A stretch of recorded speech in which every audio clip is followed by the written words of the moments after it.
Hey guys, welcome to Virtual Lab.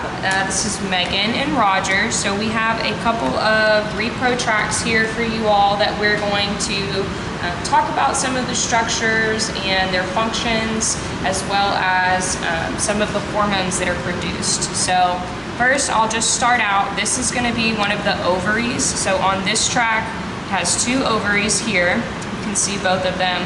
On our ovaries, there are a few important structures that I want to identify for you all. So our ovaries are the female gonads. They are what produce the oocytes, or the female sex cells. I'm sure that you've seen that in your lecture. What's attached to this ovary though, this is the fimbriae. So this fine membrane is called the fimbriae, or the fimbria on both sides. And basically in the animal, that is going to drape over the ovary, and you can see maybe the little oviduct that's kind of embedded within that membrane. And that's going to be what helps to guide the oocyte that's released from that ovary into the oviduct for fertilization. So on the ovary itself, we're going to have follicles, and those are going to be the fluid-filled cavities that produce the oocytes. We also are going to have what's called a corpus luteum that is constantly growing and regressing throughout their heat cycle. So on this one, let's see if I can get a good example of a corpus luteum for you. So on this tract, this has a pretty well-developed corpus luteum, also known as the yellow body. So what that is it going to produce progesterone, which is the hormone that maintains pregnancy. So when an animal goes into estrus, or standing heat, they're going to have an extreme decrease in their progesterone. And the reason for that is that progesterone, whenever it is high in the body, is not going to allow that animal likely to conceive, right? So progesterone has other effects within the repro tract, and it is going to also tighten the cervix, right? So the cervix, then, you come down the repro tract, is going to be the portion that feels tough. Okay, so the cervix is kind of known as the gatekeeper, is one way to remember it. It's a very thick piece of muscle. It keeps the pregnancy in, and it also keeps bacteria out. So when we do artificial insemination in cattle, what we do is we bypass the cervix, and we actually deposit semen into the uterine body right beneath the horns, because you don't know which side, right, that animal is going to be ovulating on. So what side, or which ovary, they're going to release that oocyte from, okay? So again, back to this fimbriae, if you follow the oviduct through to the end, it's going to lead to the beginning of the uterine horn. Okay, so you can kind of see, hopefully, that oviduct there.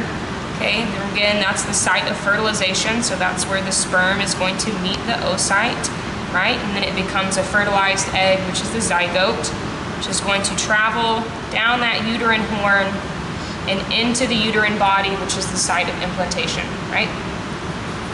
Okay. So go ahead and stop that one just to make sure. All right guys, so now I'm gonna go ahead and start dissecting this tract so you can see it a little bit better. Here is the opening of the vagina, and right above that, I have it upside down, of course, is the opening to the bladder. So that's what this is here, is the bladder, okay? But I'm gonna go ahead and cut into this so that you can see what the inside of the vagina looks like versus the inside of the cervix. And again, the vagina is going to be the female copulatory organ, and it is also leading into that cervix, okay? So in natural breeding, the semen, the bull is going to deposit semen into the vagina, right? So we're actually bypassing that cervix and increasing our pregnancy rates when we do so with artificial insemination.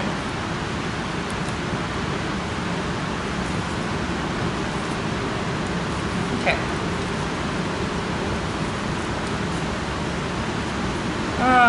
So that is what the inside of the vagina looks like. It's very smooth, okay? You see the mucus that's in there, okay? I'll try to cut into the cervix. So again, the cervix is very tough. It's a very dense piece of muscle. For the purpose that it serves, it needs to be.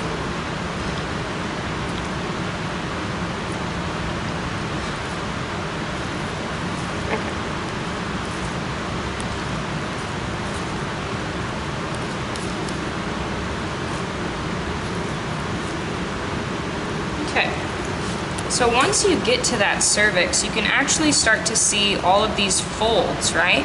So that's going to be what makes it a little bit difficult to, whenever we're artificially inseminating, you have to palpate the animal to feel for that cervix, which it's pretty easy to identify because it is such a thick piece of muscle. So it's kind of easy, especially to tell, right, from the vagina.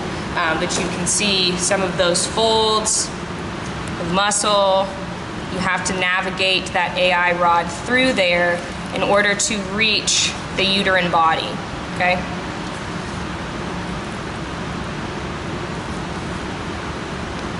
Okay.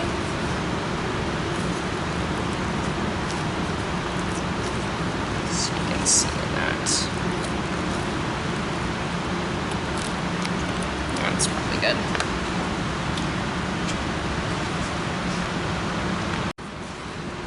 Alright guys, so I went ahead and cut into this ovary. I was hoping that I was going to be able to show you what a corpus luteum looks like, but it ended up being a giant cyst on this ovary. So a cyst is also going to be fluid filled, but it's not, so if you look at this one, actually this is a better image.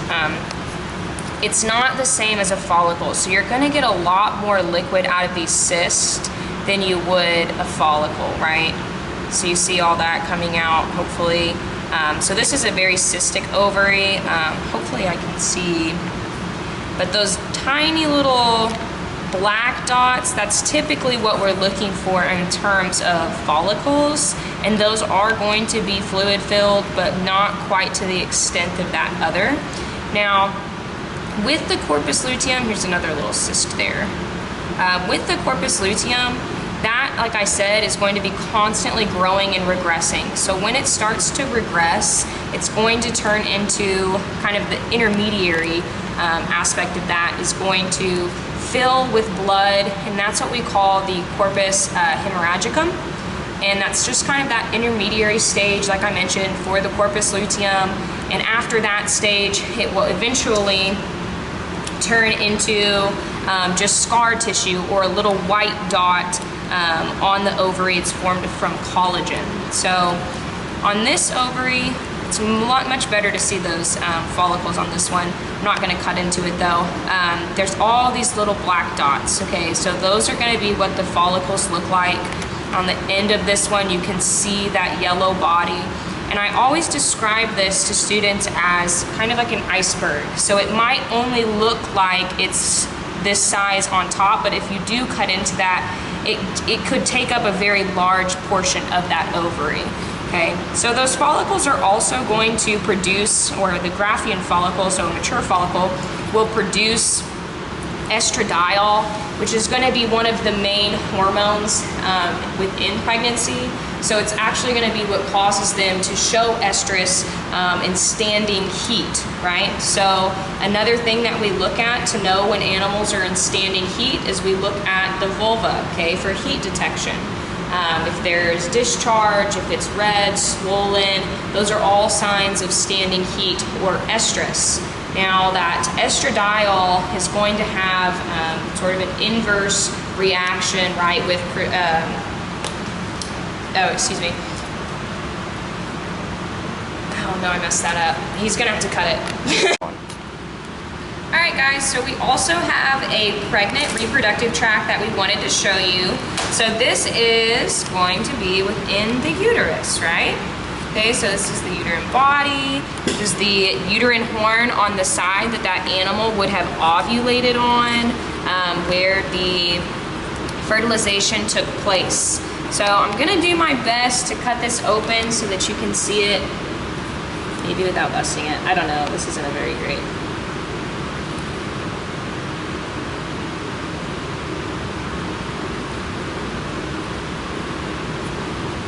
Yeah.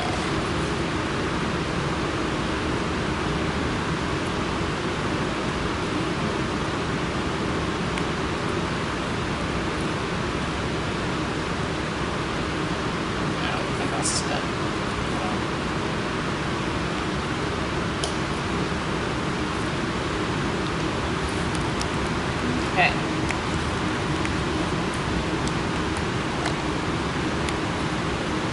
So the structures that I really wanted to show you on this repro tract are going to be the fetal side attachment for the placenta and the maternal side.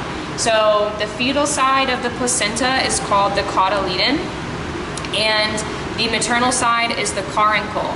And together they form this placentome. So ruminants have what's called the cotyledonary placenta, which is going to be all of these different attachments. So they don't attach in just one place or one solid surface, but they have all of these placentomes all in their uterus. So you can see, hopefully, whenever I pull this apart, so you can see these finger-like projections that hold the cotyledon and the caruncle together. And when you pull them apart, you can see them.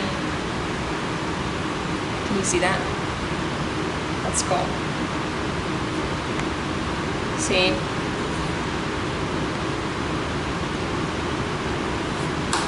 All right. So hopefully y'all could see kind of those finger-like projections that are actually going to be what hold the fetal side of the placenta into the maternal side, okay?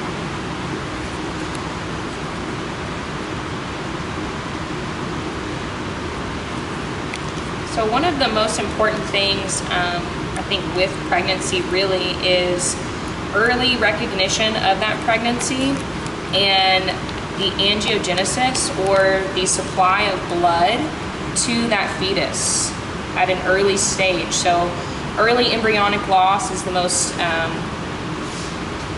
common way or common time that things are going to be lost in that recognition phase.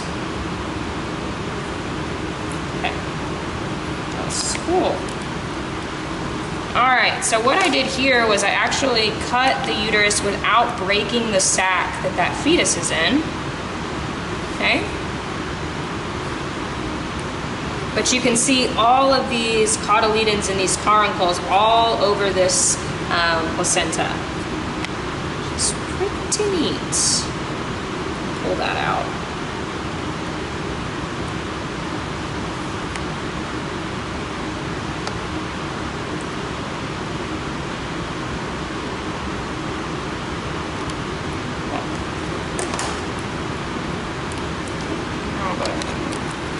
Break that.